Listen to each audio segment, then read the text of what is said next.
Hello my loves, today we are going to make this delicious 4-layer vanilla barrel cake, drip cake, all that good stuff. First we are torting our cake. We're leavening it off my loves, and I'm putting a little bit of buttercream on top. All my cakes were done at least 2 weeks in advance, and I put them in the freezer. And now I'm just putting some Swiss meringue buttercream in between each layers. You know guys, at first I was skeptical quite a while, not too long ago, well for a while, to freeze my cakes, because I was like, oh my god, it's not going to be as fresh and so forth. But guys, believe it or not, it makes life easier. It really does. So I'm just putting some buttercream in between each of my layers, which is this Swiss meringue buttercream, my loves. And I do have a recipe for that, which I will link in the description box below. Okay, these are 10-inch layers. Okay, and I'm just making sure that each of the layers are nicely flushed against each of the layers of the cake. Okay, to create nice height. All right, and what we're doing right now is basically pushing that Swiss meringue buttercream in between, you hear me? In between each of the layers. We want to ensure that we push that buttercream in there, and we press down on each of the cakes, okay, to create any air bubbles and so forth. So now guys, what I'm doing, I'm trimming the sides of my cakes because I want to ensure they're nice and even. Okay, so I'm just trimming, doing some trimming on the sides. And guys, trust me, as I said before, and I was very skeptical to do this for a while now, to freeze cakes, do it in advance, because I thought, oh, my cakes are not going to taste as fresh, it's not going to be as moist. Lies, lies, lies, lies. Trust and believe, this will make your life so much easier, and it will taste, it'll be so moist, and not only that, but it'll taste just as fresh, okay? So right now we're just doing some cleaning up. Okay, I just want to make sure my sides are nice and even. Okay, and I am now doing my crumb coating here. And my crumb coating is to seal in all of that, seal in the crumbs.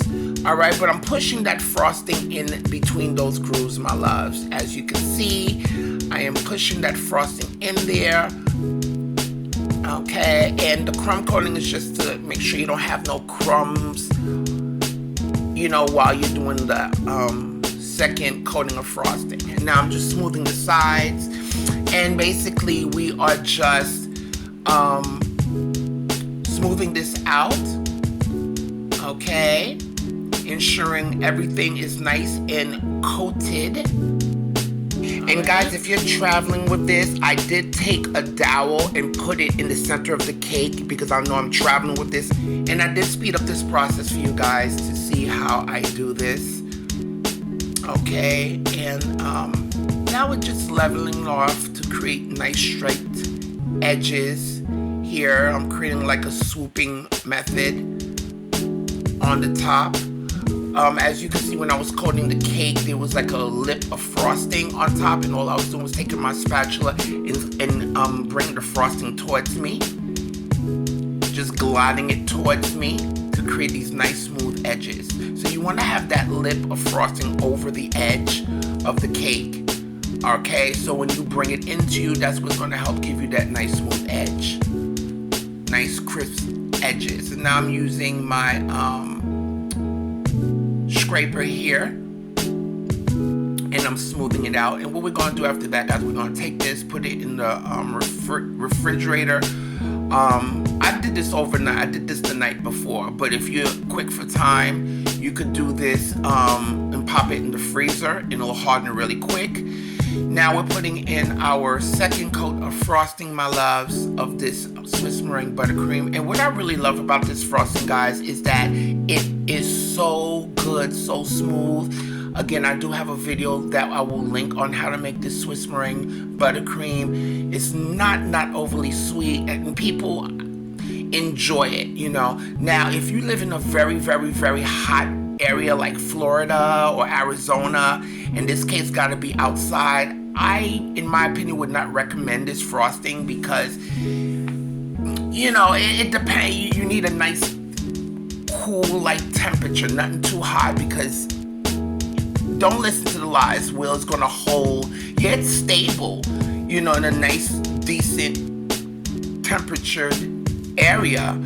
But, that's when I would do my American buttercream. But because we're in winter now, and the area where we're going to have the cake, it held pretty well. And the icing, when you put it on, it just looks so smooth. It's just beautifully smooth, textured frosting. Okay, so now I'm doing my scraper now to remove any excess frosting. And as you can see, I'm going back, my loves, to as you will see, and you'll notice that I go back and I take some frosting and I put in certain spaces where I see any holes and so forth. So I do that because I don't want no holes. I want to create a nice smooth finish on my cake. So again, this is 4 layers, 10 inches of cake here. Okay, and you're gonna smooth it out with this, you're gonna create like a 90-degree angle flushed against your cake. Okay, and you're gonna use your turntable here to help you smooth out the cake. Okay, and anytime you see any holes or bubbles, my loves, just go back, patch it up with a little buttercream, and go over it again. Okay, so this take your time. The main thing with doing this is taking your time and practicing. Okay, just take your time when you're doing this. Have good time management when you're making cakes and so forth. Again, when you do your cakes in advance and you freeze it double wrapped, I do have videos for that show you how to make your cakes in advance and how to wrap it, double wrap it, so you won't get freezer burn or anything like that and absorb any freezer smells or what have you. All right, so as you can see, as I'm doing this, you see that lip that's coming over the edge of the cake. Now we're just pulling that towards us, pull it towards you, and that's going to help create that nice sharp edge that we want. Okay, and we're smoothing out that top, and later in a few you're going to see that for me to get that nice smooth top, I take my spatula and I have it running under some hot water, and I dry it off and I go over the top, so the heat will also help create that nice smooth finish on top.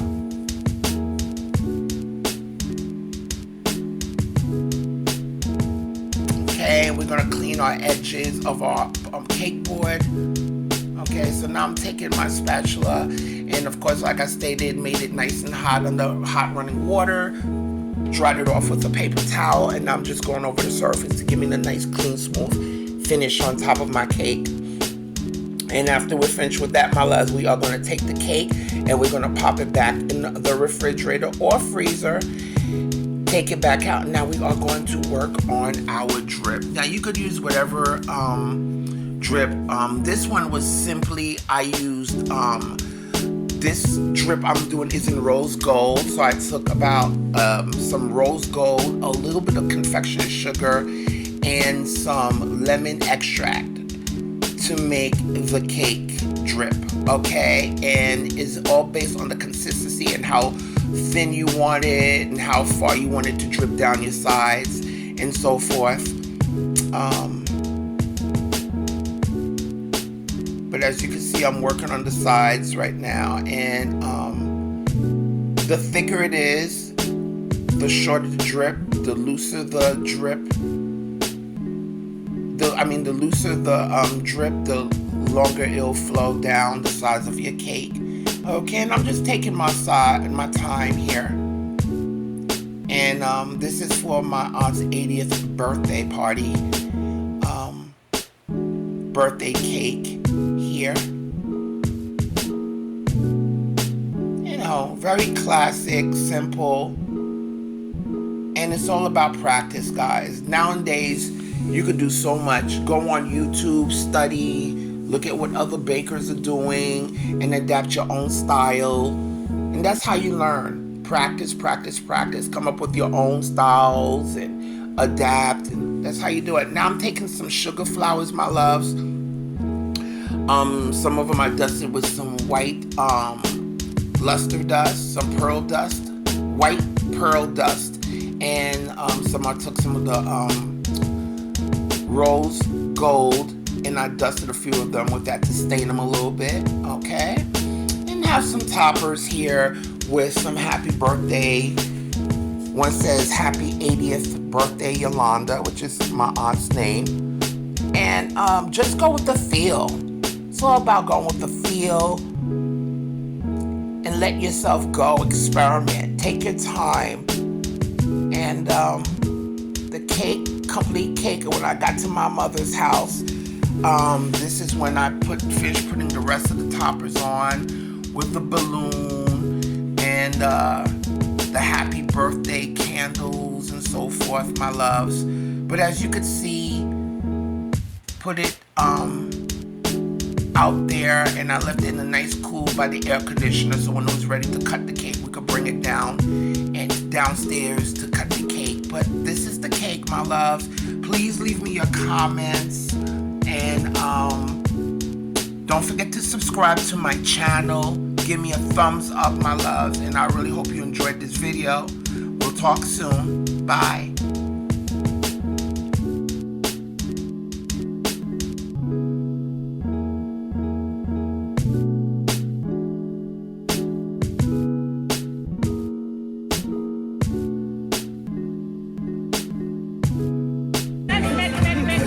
You better do it, Auntie. You better do it, Auntie.